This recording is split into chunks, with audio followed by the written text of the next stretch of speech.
I know that so many people struggle to being able to open up the Instagram app and talk on stories like it is just a natural thing, because it's definitely not.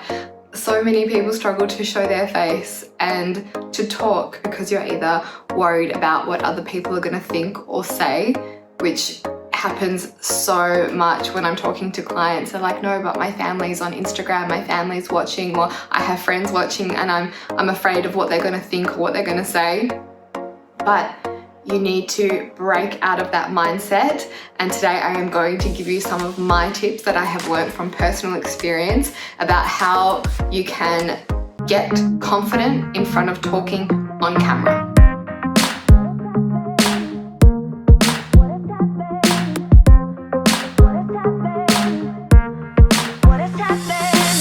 So like I said, so many people struggle with being able to just show up and talk on stories. It is hard, and it's something that I really struggled with for a really long time. I actually have another business, which is a swimwear label, activewear label, and we would try to show up on Snapchat all the time, because I know that a lot of people love to see the behind the scenes. That's where they really connect with you, and that's where I started to learn how to show up on Snapchat, and then it was Instagram stories. And the more you did that, the more you build a relationship and the more you build trust with your audience. You have to remember that at the end of the day, people buy from people. So the more you show your face, the more you're speaking to your audience, the more of a connection you're building with them. And I know that sounds really annoying to hear all the time, that you need to build a connection with your audience, but it is 100% true. You need to jump on stories to build that trust and build that connection with your audience. So my number one tip is just to practice, to actually give it a go. Don't sit there and think, okay, I have no idea what to say, I don't know what to do, I don't know where I'm going with this. Sit there with your phone open and you say, oh, nobody's gonna care what I have to say. You actually just have to give it a go. And it's like with anything in life, the more you do it, the better you will become at it.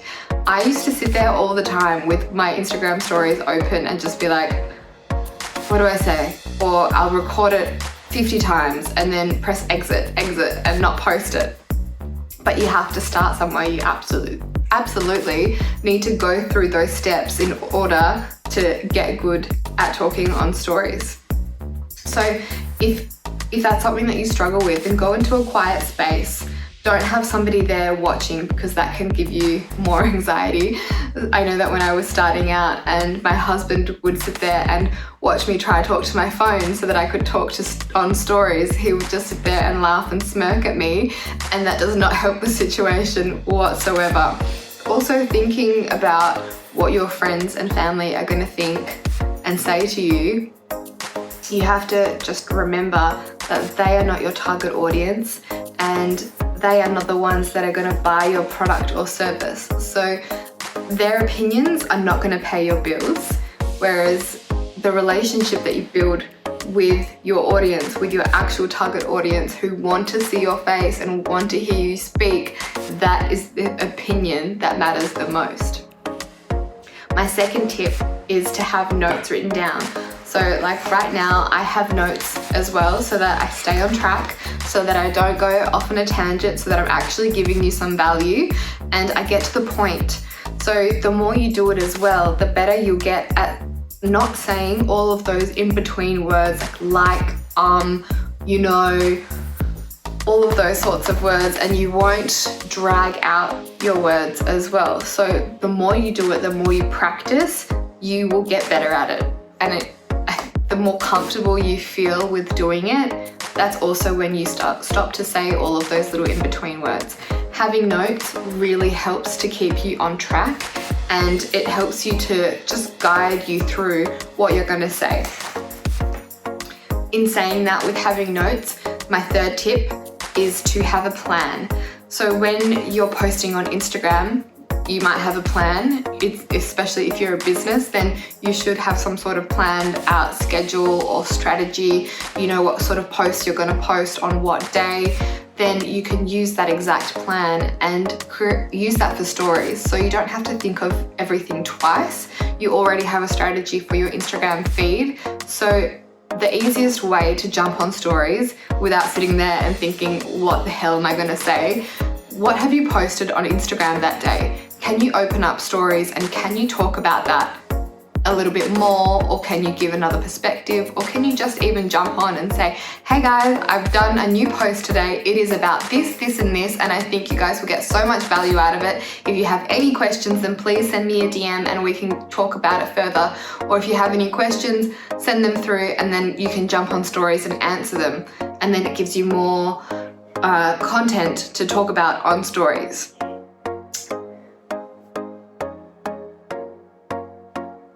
My next tip is not to be so hard on yourself when you make a mistake. We are only human, so we are going to make mistakes.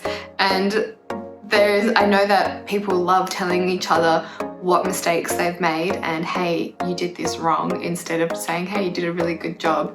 They don't know how many times you've recorded that story. They don't know how long you've sat there and been like, oh my God, I need to get the confidence up to speak to my stories.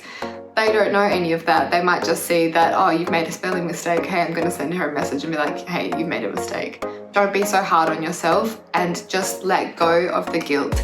As soon as you do that and you just think, this is practice, I'm getting better, then the better you will get as well. The more confidence you will have on camera. If you go back to my first YouTube videos, they suck. And that was only a year ago. 1 year ago I started this channel and I didn't have notes maybe for the first few videos, so I was trying to memorize everything and I would maybe do 10 takes before I would get it right, because I'd be like, no, I made a mistake, I have to start all over again. Whereas you don't have to do that. If you make a mistake, that's fine, you've made a mistake, you can keep going. You learn from that mistake and it helps you to get better. Mistakes are fine to make, so don't beat yourself up about it. Doesn't matter if it takes you 50 or 100 goes, just give it a go and you'll get better at it. The more you show up on stories, the more you speak directly to your audience, the better results you're going to get. People like to buy from people. They like to see your face. They want to hear you speak. They want to see the person behind the brand. They don't just want to see a static image saying head to the link in my bio. They want that two-way connection between the business and who they're purchasing from, so that they can like create that connection and build that trust. You have to create that two-way conversation so that you're actually speaking to someone. Think as well, you're not talking to a number, you're speaking to a person. There could be someone on the other end that sees your story and wants to work with you, wants to buy your product. So it is up to you to provide them value and connection content so that they do want to take those next steps with you in business. I cannot stress enough how important it is to show up on stories, and it doesn't have to be 100 stories every single day. You could do maybe a couple where you just say, hello, this is what we're doing, this is our product, this is why it's going to bring you value, these are my few tips for you today, this is the story I have to tell you today. And it just helps you so much to get the sales and the results that you want. If you feel like you're trying everything on Instagram but you're not getting the results, have a think if you are actually showing up on stories. What kind of stories are you doing? Try adding text to your stories. Try using the engagement tools on your stories, which I'm going to talk about in my next video. There are so many things that you can be doing to try and increase that engagement, and stories is by far number one. If you sit down and you do a really great educational story where it's telling your audience how to do something or some tips and tricks, and that did really well, then you can save that, repurpose it, and turn it into an IGTV video so that people get more value out of what you've said. But the number one thing is just to practice. Don't be so hard on yourself, even if it takes you 50 goes to get right. Just do it, because in a year you'll either be thanking yourself that you've done it, or you'll be regretting that you haven't started sooner. So what I'm trying to say is we all start somewhere. We all start at the same place. We all start from zero. I am possibly one of the shyest people in the world. I'm a massive introvert. I hate speaking to lots of people or on camera, so for me it's not a natural thing at all. But the more I did it, the more I practice, then that's how I've gotten better at it, and that's how I have gotten better at not saying all the ums and ahs and all of the rest of that. So just practice, give it a go. Nobody's judging you. Nobody's gonna send you a message saying, I can't believe you did that story. Like, what were you thinking? Your friends, if anything, the number one thing that I get from my friends is, oh my gosh, you're so cute. You're so cute on your YouTube. You're so cute on your stories. And the one thing that you can think is they're not doing it. You're giving it a go. So doesn't matter what they think. As long as you're giving it a go, that's all that matters. So I hope this has helped. Just practice and give it a go. And if you are struggling to show your face on stories or show up in a video sort of format, then feel free to send me an email or a message, and I would love to help you out some more. So if you did like this video, then please hit that like and subscribe button, and I'm going to talk to you all about engagement tools in my next video. Bye.